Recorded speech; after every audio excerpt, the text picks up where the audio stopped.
Good evening. Good evening. Good evening. We live in a very serious church, don't we? And we're in a serious time of year, Lent. There's no Alleluia. There's no Gloria. The priests wear purple. It's a sign of mourning. It's just very, very serious. And when you walk into churches, I noticed when I came into church tonight, you don't have a lot of the statues here. But as you walk into a lot of churches, you'll see these saints that are in, agony. They're being, tortured, or, there's just something horrible going on. And you can identify the different saints by the objects that they hold, their icons. We all know if you see a saint with keys, that means it's St. Peter. If you see a saint holding a sword with a little flame over his head, that's St. Paul. If you see a saint with a grill, a grate, that's St. Lawrence. I'll talk about him in a minute. If you see a saint with a club, that's St. James the Less, because he was clubbed to death. And if you see a woman with a wheel, that's St. Barbara, because she was somehow tortured and killed on this wheel. And all of these saints you see, they've got their instruments of torture and death with them. Very, very serious thing. And yet St. Paul, in his letter to the Philippians, said, "Rejoice in the Lord always, and again I say rejoice." Now, how does that make any sense? I'd like to talk a little bit about Teresa of Avila. She lived in Spain in the 1500s. She was sort of a frivolous young girl. She joined the convent. Later, she admitted not so much out of a religious vocation as she just didn't want to get married. And so her vocation was kind of a weak vocation. She tried to pray, but she said that she dreaded her mandatory hour of prayer every day. And she would talk to her priest about it, her confessor, and her confessor said, keep trying. And she just found it so boring. When she turned about 40, something happened by the grace of God. Prayer clicked for her. All of a sudden, she couldn't pray enough. She couldn't spend enough time with Jesus, and all kinds of miraculous things would happen. One of the stories is that she'd be praying in the chapel and she would levitate, and she would yell at God and say, "Put me down right now." He didn't always comply. One of her sayings was, "Lord, save me from sour-faced saints."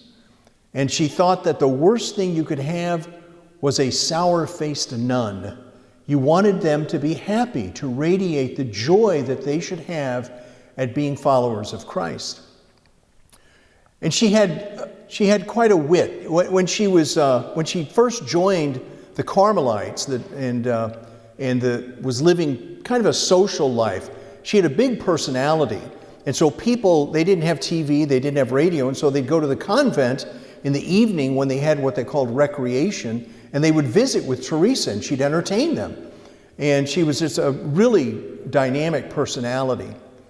One time she was riding on a donkey. This was after her conversion. One time she was riding on a donkey by a rain-swollen stream, and the donkey slipped, and she fell off the donkey and fell into the mud. And she looked up at God and said, "If this is how you treat your friends, no wonder you have so few." So she had quite a sharp wit about her, and was very insistent that the nuns who joined her, she decided that she didn't think that the community she was in was really doing what they needed to do. They needed to live in silence, and they needed to pray constantly and remove themselves from the world, but with joy. They had to have joy. And so she didn't want to keep all this happiness to herself, so she ran into this young priest his religious name was John of the Cross, and she said, "Come, join me." And John said, "Sure, why not?" And so they both were trying to reform the communities that they were with. Well, John's brothers were so enamored with this idea, that's sarcasm, by the way. They were so enamored with the idea that they took him and locked him in a closet. They slipped food under the door so that he could eat, but they generously let him have recreation for a while each day. The recreation consisted of him walking in the middle of a circle of all of his brothers who would whip him. This was a horrible situation, as you can imagine. And what did he do? He wrote some of the most passionate, loving poems ever. In fact, in Spain to this day, you can study John of the Cross's poems, that they are looked at as being, these, kind of like what we do when we read Shakespeare. It's Old Spanish, so it's kind of like us in Old English, but still they study it because the poetry, it's so passionate. And here's this guy being beaten. As a follow-up, he did escape from the closet. He tied a bunch of sheets together, slipped out the window and down the wall and escaped. It sounds like something out of a movie or something. Anyway, and he did. They formed the Discalced Carmelite order as a result of that. And one of the followers of the one of the members that joined the female order years later was Teresa of Lisieux, the Little Flower. And we all think of Teresa as being this, very sweet, loving person. She was kind of a rascal, actually. She would kind of, very sharp wit. She had to take classes. They didn't really have a school for girls, and so she went to get lessons over at this house. And she would later kind of mimic the woman who, the mother of the girl who gave her lessons. And I can't do it because it's in French. But she, would draw out the things, pronounce everything wrong when she was imitating what this lady would do. The younger sisters did not really like to go to recreation in the evening if Teresa wasn't there, because then it was boring, because she was so much fun to be with. After she died, one of the sisters, and this was in her canonization process that the sister testified to this. The sister was a younger sister was very, close to Teresa, and she was very broken up that Teresa died so young of tuberculosis in a very painful way. And, but I'll mention this in a second, but during the process, she was joking about stuff. Anyway, so people would come and they would say, I've got a rosary, will you just touch it to Teresa's body? And this nun was sitting there all in tears and all upset. And so at one point, she took this rosary and touched it to Teresa's body. Well, it got tangled up in her fingers and she couldn't get it out. She spent some time trying to get it out. And she said she distinctly heard Teresa's voice saying, "I'm not letting go until you smile." And she said, "I'm not going to smile because I'm so sad. I don't feel like it." And she heard the voice again saying, "Then I'm not letting go." And this went on for a little while, and the person standing there, started saying, "Can I get my rosary back?" And the absurdity of the situation finally struck the sister, the nun, and she laughed out loud, and she got the rosary loose. So Teresa, even in death, would joke around with the sisters. She, when she was ill, a doctor came to see her, and the doctor, they kept giving different diagnoses, of what was wrong with her, and she would make fun of them for doing that. And and she would be telling jokes, and the story of the nun said that she could just as easily be wrapped in devotion as she could be telling jokes and stuff and split your sides with laughter during recreation. She would imitate others, in kind of a funny, humorous way. The younger sisters were always disappointed when she didn't make it to recreation. During her final illness, Teresa took it on herself to cheer up all of the rest of the sisters with her sense of humor. The doctors came and said, "Oh, she doesn't look that sick." And after the doctor left, she said, "Well, I'll do better next time." And they were cutting her fingernails, and she said, maybe you want to keep those. Somebody might want them one day. And she would do, while she's dying, she would do little skits with her drinking glasses. You know, she'd put on a little play with the drinking glasses and things. She told her sister, who was also the mother of the prioress of the community, she said, I want you to give me a kiss, and I want it to smack. And so, the story about the chaplain coming to give her extreme unction, and he wouldn't do it because she didn't look sick enough, and she said, I'll look sicker next time. While she was ill, she was talking to a priest, and she was saying, I'm having terrible temptations of despair and stuff. What do I do? And he basically said, well, don't think about it. That's dangerous. And after he left, she said, well, that wasn't too helpful. She joked with the sisters about being the first one to try out their new cemetery. And she told them to put a candle in her hand when they buried her, but don't put those candlesticks. Those are ugly. And so to the very end, she had a really good sense of humor.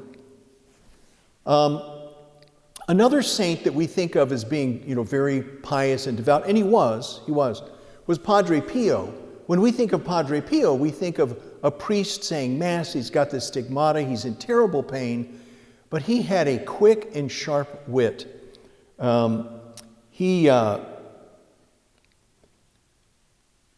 was a gentleman who was coming to see him, and he saw his doctor beforehand, and he said, I'm going to go see Padre Pio. He's got the stigmata. And the doctor said, well, he has the stigmata because he spends all his time thinking about the wounds of Christ. Padre Pio wasn't there, but when this guy came to see him, he suggested to this guy, when you go see your doctor again, tell him to think about a bull and see if he grows horns. He said that 3 things are useless: washing a donkey's head, adding water to the ocean, and preaching to nuns, brothers, and priests. He said that, there was a priest who gave a very long sermon, and at the end of it, he asked Padre Pio what he thought of the sermon. And Padre Pio's response was, well, if it had gone on much longer, you would have been preaching to yourself. A favorite joke of Padre Pio is Jesus was wandering around heaven, and he noticed some people there that he didn't really think should be there. So he went to St. Peter and he said, St. Peter, what are these people doing here? And St. Peter said, hey, don't blame me. And so, what do you mean? You're in charge. I put you in charge. So, I'm sorry, it's your mother. So one time somebody came to him and they said that they had only committed light sins. And he said, what, did you weigh them in a pharmacist scale? And then there was another priest who had a hearing aid, and the guy mentioned, oh, these things are wonderful. And Padre Pio said, oh, let me see them. So the guy took them out and gave them to Padre Pio. And Padre Pio said, quick, now we can make fun of him. He went to one of the priests went to the, see, you're sitting there thinking, I shouldn't be laughing. This is in church. Anyway, this priest went to the doctor. He had a terrible, terrible headache. And he went to the doctor, and he came back and he said, oh, the doctor didn't find anything. And Padre Pio said, oh, we could have told you that. There was a favorite joke that Padre Pio would tell about a bishop and a farmer on a train. And there are various versions of the story because he told it many times, but this is the crux of it. So this farmer gets onto this train, and there's a bishop there. And at the time, bishops were very respectable people, and they still are, but in society, they were kind of very important. So this farmer sits across from him, and as they start off, well, this horrible, horrible storm, all hell breaks loose in the storm, lightning and wind and rain. And the bishop is getting a little bit nervous. And he says, oh my gosh, we're going to hell. And the farmer said, oh, that's okay, I have a round-trip ticket. And somebody said to Padre Pio, may you live another 50 years. And Padre Pio's comment was, "What did I ever do to you?" And they were building his tomb, and he said, it's kind of smallish. There won't be much air to breathe. There are a lot of jokes that they say you can't translate from Padre Pio because he spoke Napolitano. He was from the area of Naples. And Napolitano, evidently these quips don't translate very well. But Napolitano actually is not an Italian-based language. This is, to me, I know I'm kind of nerdy, but to me it's kind of interesting. Naples was settled way before there was a Rome, so its language is actually Greek-based, just like Siciliano. And so he spoke Napolitano, and evidently you can't really translate some of his quips. But they said that he was a very witty guy, and that people would, he would joke around with people all the time. He was very serious, of course, when the time was right. But he was, very, very serious. There are a number of stories about him and people coming in short sleeve shorts and mini skirts, which he did not think well of.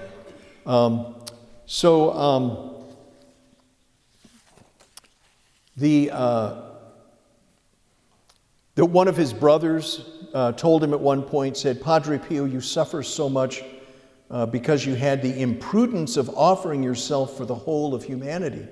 And Padre Pio said, "Well, a fool was needed for this." He oftentimes, when he'd be talking to people and the birds would interrupt him, he would tell them to be quiet, and they would. Hush, bird, hush. And so there are all kinds of stories about Padre Pio and his sense of humor. And like I said, we think of him as being very serious, but there's a lot of joy in the saints. I won't tell this one because he didn't think much of lawyers. He must have been confused or something. Anyway, so there was a young member of the community who was in the choir. And one of the songs in evening prayer is this hymn to Mary. And in the refrain it says, "To heaven I will go to see her one day."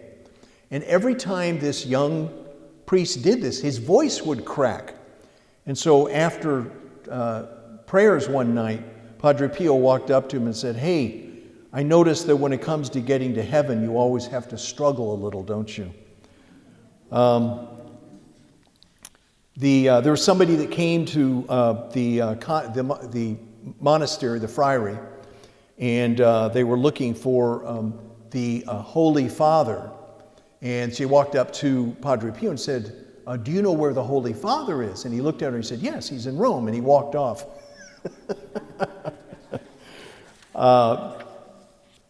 Anyway, somebody walked up and said, "What do you think I should say to my sister Rose?" He said, "Well, call her a carnation." So one of his jokes, Frederick Barbarossa, who was the Holy Roman Emperor in the 12th century, went to a monastery and he said to the superior, "I will come back in a year, and if you don't know the answer to 3 questions, I will destroy your monastery." The first question was, what is the distance between the earth and the moon? The second, what is my worth as an emperor? The third, what am I thinking now? So the superior was desperate, but the cook walked up and said, "I got this."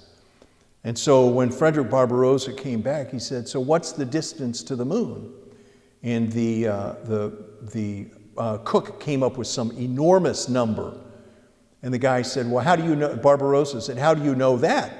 And he said, "Well, you measure it and tell me that I'm wrong." And then he said, the second question was, "How much am I worth?" And he said, "Well, Jesus was sold for 30 pieces of silver. You're probably worth 29. And then the third question was, "What am I thinking now?" And the cook said, "You're thinking that you're talking to the prior, but you're actually talking to the cook." So Padre Pio loved to tell jokes.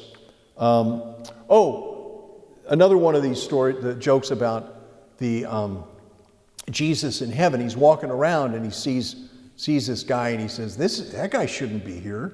And anyway, so Jesus said, "Who let you in?" And he said, "Well, Joseph did." And so Jesus went to St. Peter and said, "What is this thing with Joseph letting him in?" He said, "Well, he said something about that he was a carpenter, and so I was supposed to let him in. And so Jesus said, no, there are no exceptions for carpenters. We're not letting carpenters in. And so he told that to Joseph. And Joseph said, okay, Mary, get the kid, let's go.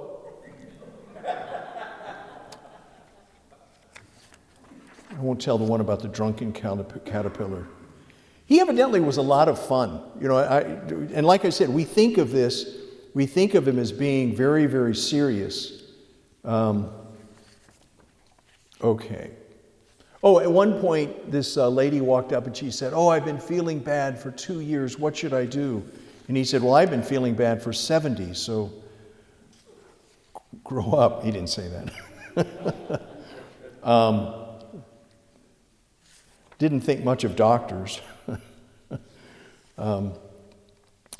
Anyway, so Padre Pio was he had a great sense of humor, and many of the saints had a great sense of humor. I'm sure you've heard the story of the deacon, St. Lawrence, that he was assisting the Pope at the time, I think it was Pope Fabian, in praying the Mass in the catacombs. And the Roman soldiers came and captured them and took Fabian away, but they left Lawrence. And Lawrence was called before the magistrate soon. And he said, because he was the deacon, he was in charge of he was the treasurer for the diocese. And so the magistrate, thinking that they had huge amounts of wealth, said, I'll give you 3 days, you bring all the wealth to me, and I will, I'll let you go. And so Lawrence went out, he sold everything, gave it to the poor, and then brought the poor in. And he said, here is the wealth of the church. And the magistrate didn't see that as a humorous thing. I'm not sure why. So he took Lawrence and he grilled him over a fire. And Lawrence was on one side, and after a while he said, you can turn me over, I'm done on this side. There's another one of my favorite saints. If you've been here before, I probably mentioned him. Brother Andre Basset, a Holy Cross brother, very simple, wonderful, wonderful person, uneducated. He joined the Holy Cross Fathers. They were going to send him away. He did his novitiate and they were going to send him away because he had bad health and he barely ate. He would eat soup and bread. That was all he could keep down and was just not very healthy. Anyway, so at the end they said, we're going to let you go. And so the Archbishop of Montreal shows up, and Brother Andre throws himself at the feet on the lap of the Archbishop and says, oh, please, this is all I want. I just want to join. And the Archbishop said, anybody that wants in this badly, you've got to find a place for him. And so they accepted him, and he became the doorkeeper. And his joke was, 40 years ago, I joined the order. They showed me the door, and I haven't left. And so he was the doorkeeper for 40 years. And there's a story about he was a little background. So he was a doorkeeper. He had this little apartment over the door, and there was a window that he could open and look down into the church, particularly to the chapel of St. Joseph, who he was very devoted to. And anyway, one day he was, his job was to sweep the floors and answer the door and get people. So one day he's sweeping the floor in the infirmary, and there's this boy there who is there because he's sick. And he walks by and he says, get up and go play. And the boy said, oh, no, brother, I can't do that because I'm sick. He said, no, you're not. Get up and go play. No, brother, I can't. I'm sick. Brother Andre said, no, you're fine. Go out and play. Put on your clothes and go and play. And the little boy realized that he was fine. He put on his clothes and he went out and played. Well, one of the priests saw him and went, what are you doing out here? You're sick, and rushed him back in. And he said, well, I came out because Brother Andre told me to. And they throw him in bed, and the doctor's examining him, and the priest is lecturing Brother Andre. And the doctor looks up and says, he's not sick anymore. That was the first of many, many miracles that Brother Andre performed. And he never took any credit for it. He said it was all St. Joseph, and he was merely St. Joseph's lapdog.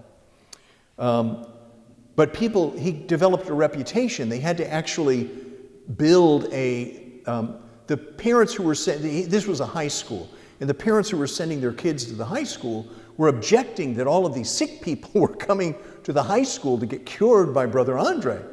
And so what they did was they built sort of an extension of a train station down at the bottom of the hill and said, Brother Andre, you go down there and you see we're going to run a high school up here. And so anyway, he developed this great reputation. Well, somebody came to see him and said, it was a woman, and she said, my husband is very ill. We have, 7, 8 kids. He's our only support. Please, he can't come. Please come to the tenement, to our apartment, and heal him. And so Brother Andre said, yes, I will. Well, Brother Andre never learned to drive, so he had a driver. So the driver drove him in the middle of the night, and he climbed up to the 2nd or 3rd floor and prayed for the guy. He would always take oil from the lamp that hung in front of the altar of St. Joseph. And so he took the oil and he rubbed it on the guy and prayed for him. And then he left. And as he's leaving, somebody recognized him. And all of a sudden, everyone in the tenement, the apartments, are all coming out. So he rushes, and I find this scene to be kind of humorous. He rushes to get into the car, and they've got people just all over, and his driver is sitting there saying, oh, this must be like it was when Jesus was out and about. And Brother Andre's comment was, well, he could have gotten a better guy to stand in for him. St. John Bosco he grew up very poor. His father died when he was young. He and his brothers were supporting his mom on a farm. There was a priest who noticed that John was very devout and was smart, and so gave him some books to read. And when his older brother saw him reading these books, he beat him because he saw it as an act of betrayal to farm life. And John would go to Mass on Sundays, listen attentively to the sermon, and then he would go out and try to tell people who didn't go to Mass what the sermon was all about. Well, he realized they weren't really listening, so he taught himself magic. And so he would do a little magic show, and evidently he was very good because a lot of people would come and stand around, and at the end of it, he would give the sermon. So he would trick people into coming. He went to the seminary, and after graduating, he was in Turin, Italy, and this was during the Industrial Revolution, and families were coming in, and dads were abandoning their families. You had all of these street urchins, wandering around, and John was very concerned about them, and he said, I need to organize these kids. So what he did was he started having, on Sundays, on their day off, he started having excursions into the mountains, and they would do picnics and games, and the kids loved it. And this all developed into what became the oratory, which was a sort of a community of these kids. He put in vocational schools to try to help the kids better their lives and things. Anyway, his fellow priests thought he was crazy, literally crazy. And so one day, 2 of the priests pulled up in front of the building, and they had to move their building because the neighbors, they would get upset that all of these street urchins were living near them, and so they would get the police to send them out. And so they had to move buildings several times. Anyway, so they came to where John was with his boys, and they said, John, you have to come with us. Father John, you have to come with us. And he went, okay, that's fine. So they walked down to the carriage, and Father Bosco just graciously said, oh, you first, please, you first. They got on, he slammed the door, hit the horse, and said, to the asylum, they're waiting for them. One of my favorite saints to tell stories about was Father Joseph Chaminade. We have Chaminade High School here in town. Well, he grew up in a little town in, I guess it would be southwestern France, a very devout family. His brother, he was one of the younger ones. Older brother became a Jesuit and was running a school. Joseph, he went to school there. He became a priest, and it was right about the time that the French Revolution was bubbling up. And they were down in southwest France near Bordeaux, And they really didn't want anything to do with those Parisians in that French Revolution because they had a fairly economically prosperous area. Things were fine. They didn't want to mess with that. Well, the revolutionaries couldn't stand that, and so they sent Revolutionary Guards down to impose their will on Bordeaux. And what they did was they set up a guillotine in the town square just as a reminder that you were supposed to take them seriously. Well, Father Joseph, by that time, he decided that he needed a place to hide. And so he bought a house, put it in his parents' name, and the house had a wall around it with one gate. And they hired a very talkative servant, the woman, who was part of her job. She cooked and did all that stuff, but she was supposed to answer the gate when people came. And so people suspected that Father Joseph was there, and so the gendarmes would come and bang on the door, and this lady would go to answer the door and just chat, chat, chat, chat, chat, chat, chat, chat, chat, chat, which would give Father Joseph enough time to hide, and they had all kinds of hiding places. During the English Deformation, I hate to call it the Reformation, but during the time of Henry VIII and Elizabeth, they developed a lot of priest closets, is what they called them. And they were places where the priests could go and hide, and they were very skillfully made. There's one saint, and I'm not remembering his name right now, but he was a carpenter, and he built, they still wonder if they found all of these priest hiding places. They were so well constructed. Anyway, so that was what Father Joseph had in this house, his parents' house that he bought for them. And one time, the gendarmes came and they wouldn't put up with this lady, so they came rushing in, and he had to hide quickly under a barrel that was in the kitchen. So he's under the barrel, and the maid is chit, chit, chit, chat, chat, chat, chat, chat, would you like a glass of wine? And they say, oh yes, we'd love a glass of wine. And so they sit there chatting away, drinking wine on the barrel with Father Joseph underneath. And I'm sure later he went, what were you thinking? Anyway, he would wander through town as a tinner, would fix the tin pots and pans that people have. And the gendarmes they knew he was out there. They didn't know what he looked like. They didn't know what he was doing. But they would hear rumors that this priest was out there. So there was one time when the gendarmes came and surprised him, and they actually caught him in the street, dressed as a tinner and everything. And they come up to him and they say, have you seen Father Chaminade? And he said, oh yes, I think he went down that way. And off they run. Another time, he knows that they're coming, and he goes into a store, and there's a guy there that he knows, and the guy says, once again, remember this is France, so there are lots of wine barrels and things. So they put him under a wine barrel, and the gendarmes come in and say, have you seen Father Chaminade? And the wine merchant says, why, yes, he's right under that barrel. And they scoffed, and they went running off. And so Father Chaminade, the wine merchant lets him out. And Father Chaminade says, what were you doing? You told him exactly where I was. And the guy said, well, that would be the first time I told the truth.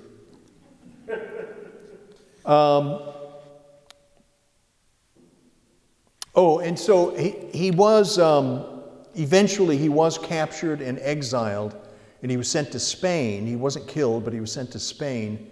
That was about when Napoleon came into power. And after all of that went away, he came back, and he started reconverting France by having basically small faith communities, which to this day the Marianists do that. I know because when I was in law school, there was a Marianist community, and I got to be friends with one of the priests, and we'd go over there, and it was sort of like a Bible study, but not really. But it was very good. It was very good.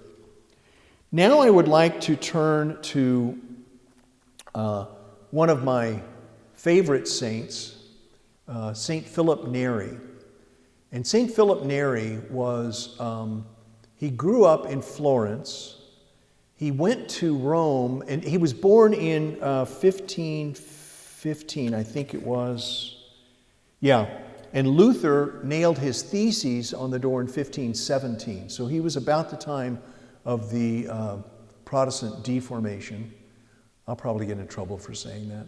But anyway, so he grew up at the time when all of this stuff was going on, all these political upheavals and stuff.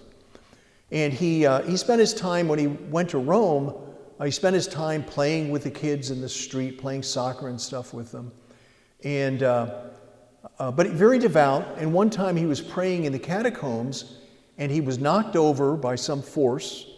And as he's laying on the floor, a ball of fire enters his mouth and goes down and lodges in his heart and actually expands his heart. When he died, they did an autopsy and they found that his ribs had been broken actually and had expanded. And people understood this as being a sign of the intense love that he had for God and that God had for him. Well, St. Philip would have none of that because people were treating him as being special. And so he would walk around Rome with big white, I should have worn some, big white, almost like clown shoes. He would wear his clothes inside out. He'd shave half of his beard off because he did not want anyone to take him seriously. He was friends of 15 popes. St. Charles Borromeo was a good friend of his. Ignatius of Loyola was a good friend, and they think that he introduced St. Francis Xavier to Ignatius Loyola.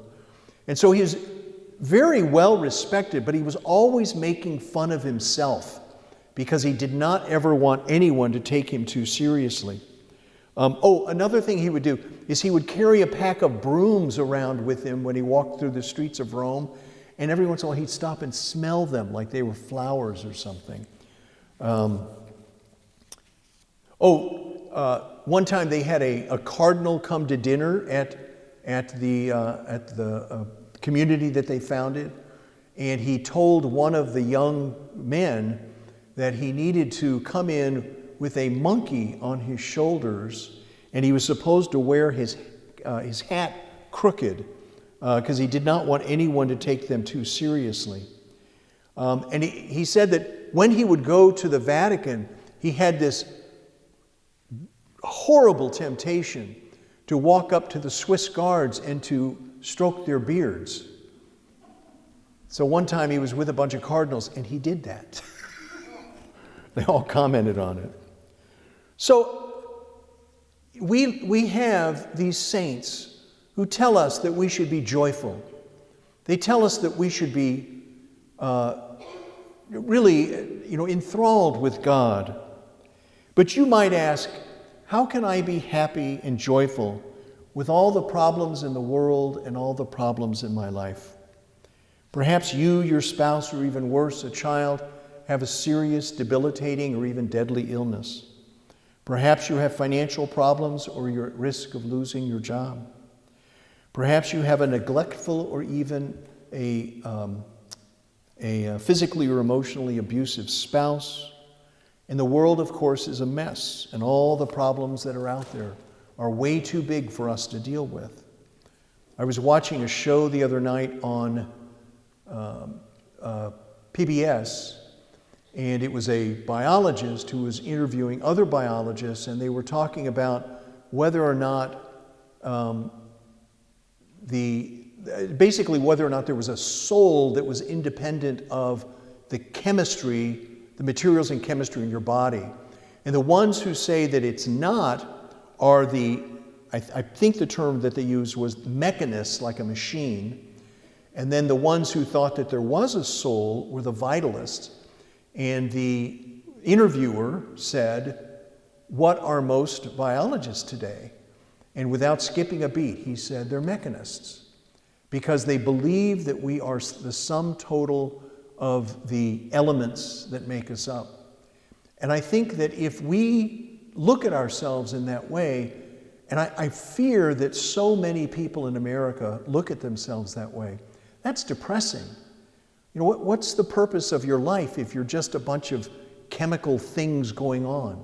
It's just very depressing. And no wonder in our in our world, in our society, so many people are on antidepressants. So many people are depressed because they have so little hope and so little view in the world, or so little view for anything beyond just the immediate. So how are we supposed to be happy in the midst of all of this? And my question to you is, do you pray?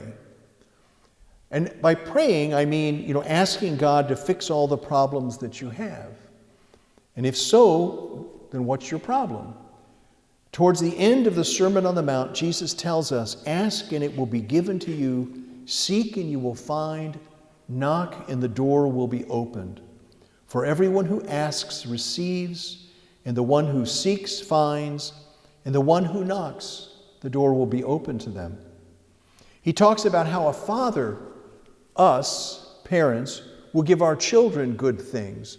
He says, how can you imagine that your Father in heaven, who is so good, would give anything less than the perfect gift to his children when we who are so wicked, we give so little? We also give good things to our kids. But you might object and ask why your prayers are not being answered. And the simple answer is, it's a matter of faith.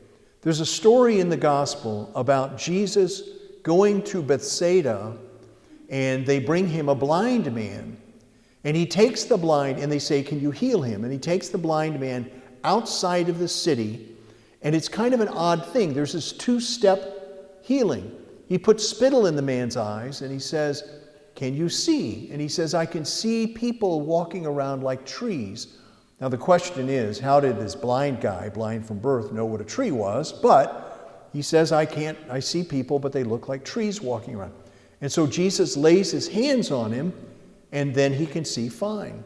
So the question is, why were there two steps? Why did he go out of the town, and why were there two steps? And I heard it suggested that the reason for that is because of where they were. In the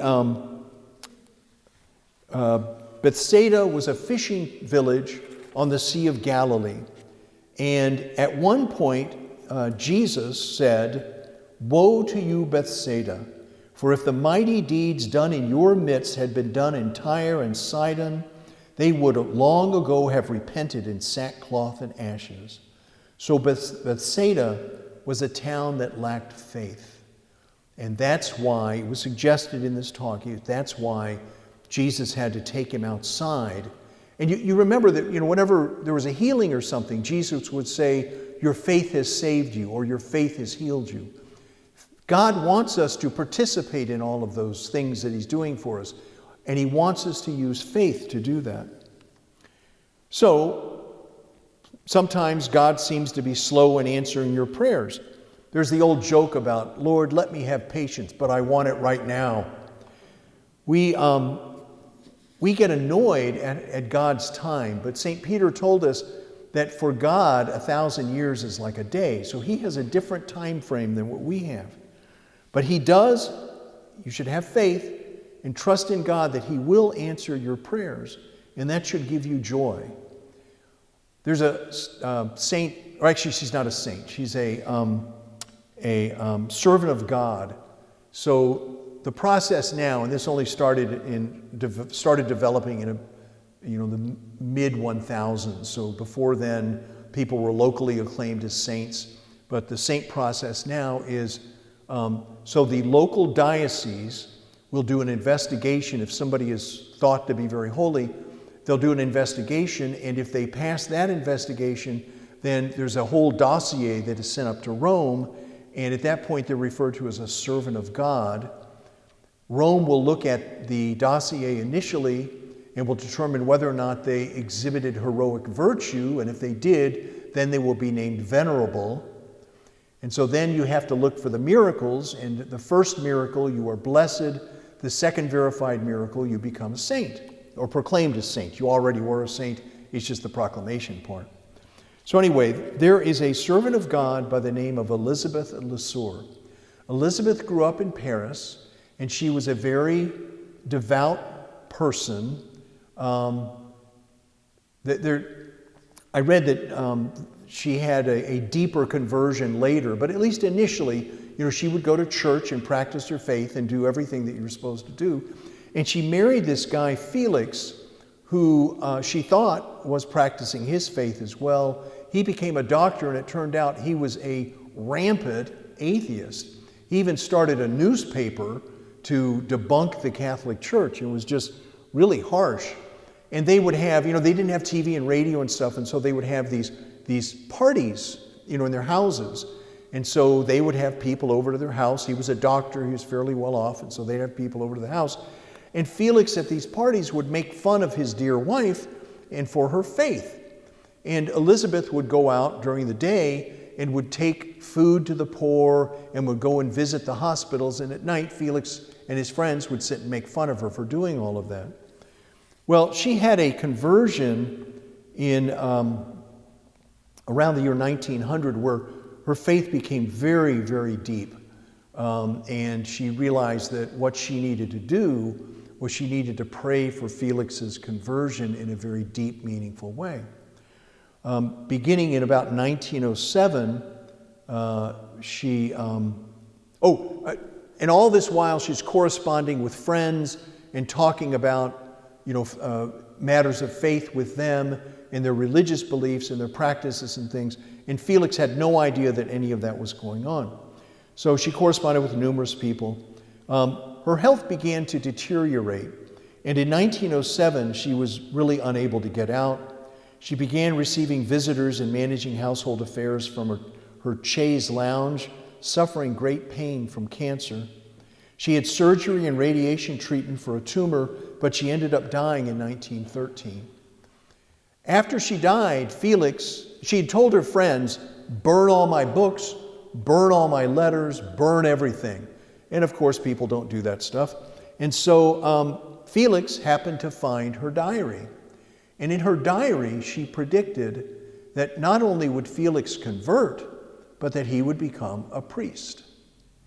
And Felix was furious. He said, this is the most ridiculous thing. I can't believe this. And he decided to go, at the time, Lourdes was a big, big deal. And he decided to go down to Lourdes to prove how foolish this was. Well, he got down there and he had a huge conversion. Not only did he convert, but he became a Dominican priest. And he spent the rest of his life promoting the cause of canonization of his wife. Sometimes your prayers will not be answered the way that you want them to be. I talk to God every day and I explain to him how things should be, and he doesn't always listen. I don't get that. I don't know why that is. Something about him being God and knows better, I guess, but trust God. Trust that he's going to answer your prayers and that he is going to answer them in the best way possible. You, like Elizabeth, you may not be around to see that, but trust that he will. And in the end, remember, rejoice in the Lord always, and again I say, rejoice. God bless.